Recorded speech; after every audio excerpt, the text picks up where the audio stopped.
Marie Trintignant was born in Paris in 1962 into one of France's most famous acting families. Her father, Jean-Louis Trintignant, was already a legendary actor, and her mother, Nadine, was a respected filmmaker. Surrounded by art, cinema, and literature, Marie seemed destined for the stage and screen. By the time she was a teenager, she was already acting in films and proving herself to be more than just a child of privilege. She was a talent in her own right. Her beauty was often described as fragile, her voice soft, but her presence powerful. French audiences loved her ability to portray complex women, sensitive, rebellious, and full of contradictions. But Marie's personal life was just as dramatic as her roles. She was passionate, impulsive, and fell in love deeply. Friends often said that she loved too much, too quickly. She had several relationships and 4 children with different partners. Each time she seemed to search for a sense of belonging, for stability, for a love that would endure. When she met Bertrand Cantat, the charismatic lead singer of the French rock band Noir Désir, she thought she had finally found it. To the outside world, they seemed like a golden couple, an actress and a rock star, both adored by the public. But behind closed doors, their love would spiral into something dark and dangerous. No one could have predicted how quickly passion would turn into violence. The tragedy of Marie Trintignant was about to begin. Bertrand Cantat was not just any musician. In France during the 1990s, he was the voice of a generation.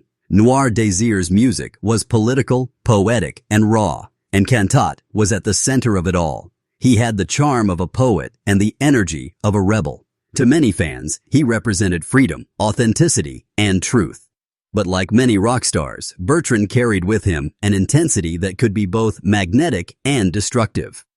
When Marie met him in 2000, she was already an established actress and a mother of 4. The two connected almost instantly. Friends recalled how Marie was captivated by his words, his music, and his passion for life. For Bertrand, Marie was the embodiment of art and femininity. Their romance was intoxicating, a whirlwind of creativity and desire. But there were warning signs. Cantat was known for his jealousy. He could be controlling, easily angered, and extremely possessive. Marie, on the other hand, was free-spirited. She had lived her life independently, following her heart from one love to another. Their personalities clashed, yet they couldn't let each other go. They worked together on stage plays, combining their talents, but their relationship grew increasingly tense. While the world saw glamour, a rock star and a film star in love, close friends whispered about arguments, mood swings, and emotional volatility. Marie's loved ones worried.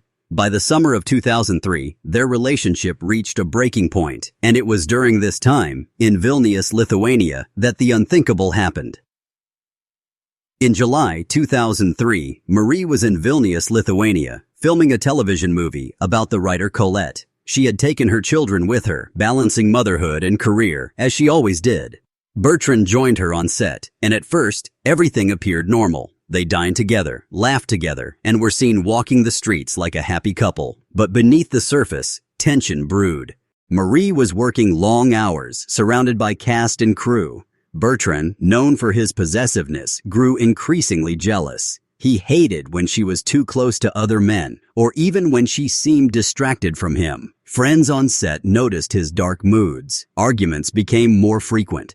On the night of July 26th, things escalated. The couple had a heated fight in their hotel room. Witnesses later said they heard shouting, but no one intervened. Behind the closed door, the fight turned violent. Bertrand struck Marie repeatedly in the head. The blows were so severe that she fell into a coma. In shock, Bertrand tried to downplay what had happened, claiming she had simply fallen. But the truth could not be hidden. Marie was rushed to the hospital, and doctors quickly realized the extent of her injuries. Her brain was gravely damaged. Her family flew to her side. Jean-Louis Trintignant, devastated, sat by his daughter's bed. Nadine, her mother, would later describe those days as a nightmare, watching her daughter slip away. After 5 days in a coma, Marie Trintignant died on August 1, 2003. She was only 41. The news of Marie Trintignant's death shocked France. She wasn't just another actress. She was part of the country's cultural fabric. Her father was a legend, and she had grown up in the public eye. Her death felt like a wound to the nation, but what made it even more tragic was the manner of her death. Beaten by the man she loved, by a celebrated rock star, it was unthinkable. For the French public, this was not just the loss of an actress, it was the brutal unveiling of domestic violence at the highest levels of fame. Candlelight vigils were held. Fans placed flowers outside theaters where Marie had performed. Women's rights groups raised their voices, declaring that Marie's death should not be in vain. Bertrand Cantat, once admired, quickly became a symbol of violence. His fans were torn. Some refused to believe he could do such a thing, while others abandoned him entirely. Noir Désir's music, once an anthem for freedom, was now tainted by blood. The Trintignant family was devastated. Jean-Louis, a man known for his stoic demeanor, broke down in tears during interviews. Nadine publicly demanded justice. Marie's 4 sons were left without a mother, their lives forever changed. The media swarmed around the story. Headlines screamed of passion, jealousy, and death. Every detail of that fatal night in Vilnius was analyzed. France was captivated, horrified, and heartbroken. But the story was far from over. Bertrand would stand trial, and the world would watch.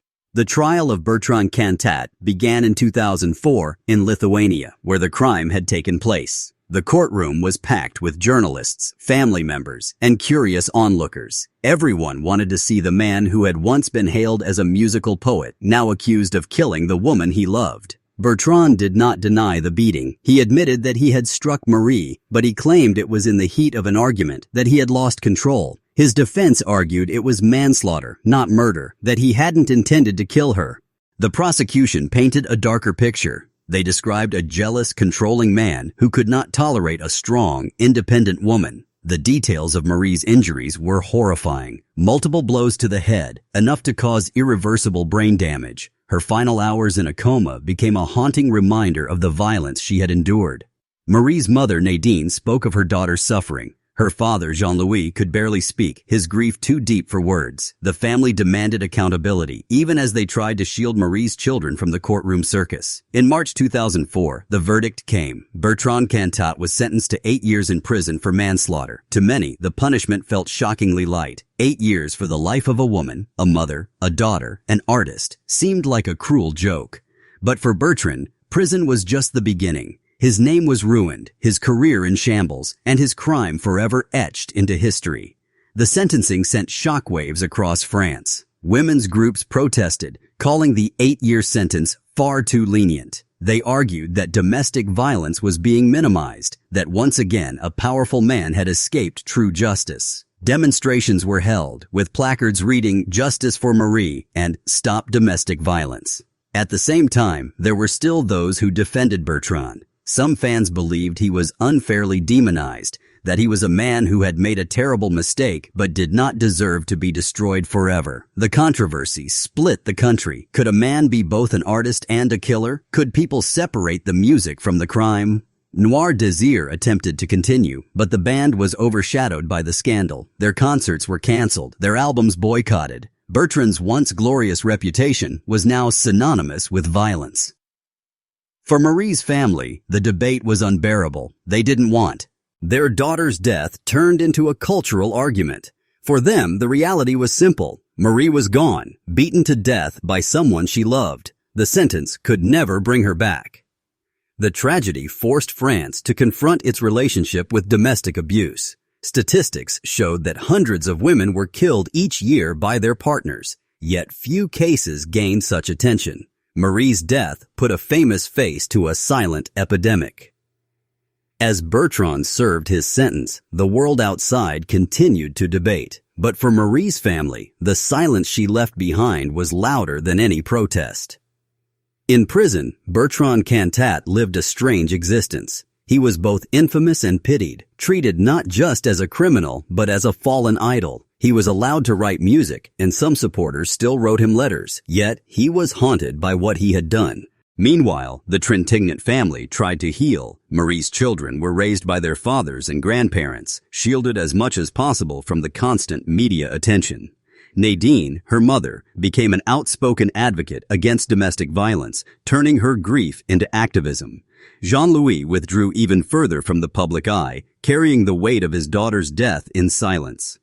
In 2007, after serving just 4 years, Bertrand was released early on parole. The news sparked outrage. Many saw it as another betrayal of Marie's memory, another sign that justice had failed. When he tried to return to music, protests erupted outside concert venues.